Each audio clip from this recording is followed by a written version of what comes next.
തഴവ മണപ്പള്ളിയിലെ കാർഷിക വിപണി കർഷകർക്കും വ്യാപാരികൾക്കും ഒരുപോലെ പ്രയോജനകരമാകുന്നു. ഞായറാഴ്ച ദിവസങ്ങളിലാണ് വിപണിയുടെ പ്രവർത്തനം.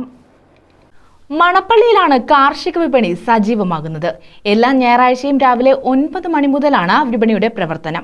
സമീപ പ്രദേശങ്ങളിൽ നിന്നുള്ള കർഷകരും ദൂരയിടങ്ങളിൽ നിന്നെത്തുന്ന വ്യാപാരികളുമാണ് വിപണിയിലെത്തുന്നത്. NSS സ്കൂൾ ജംഗ്ഷനിലാണ് വിപണി പ്രവർത്തിക്കുന്നത്.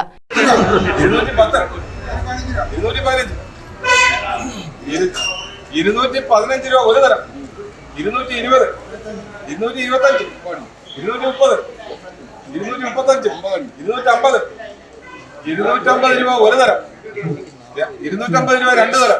Kerala vegetable and fruits promotion കൗൺസിലിന്റെ കീഴിൽ വള്ളികുന്നത്ത് ആരംഭിച്ച വിപണിയുടെ sub സെന്ററാണിത്.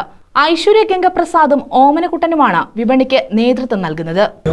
Vegetable and fruits promotion council of കേരളയുടെ നേതൃത്വത്തിൽ മണപ്പള്ളി NSS സ്കൂളിന് സമീപം നടന്നു വരുന്ന ഈ കാർഷിക വിപണി ഈ നാട്ടിലെ ഓരോ കർഷകരും കൊച്ചു സാധനങ്ങൾ പോലും ഉത്പാദിപ്പിക്കുന്ന ഓരോ കർഷകരും ഉപഭോക്താക്കളായ വീട്ടുകാർക്ക് ഒരു വലിയ അനുഗ്രഹം തന്നെയാണ്. ഞങ്ങൾ വ്യവസായാടിസ്ഥാനത്തിൽ വൻകിട കച്ചവടക്കാരെ ഇവിടെ ഇറക്കാതെ ചെറിയ കച്ചവടക്കാരും വീട്ടുകാരും ചേർന്ന് വളരെ നല്ല രീതിയിൽ ഇവിടെ നടത്തിക്കൊണ്ടുപോകും.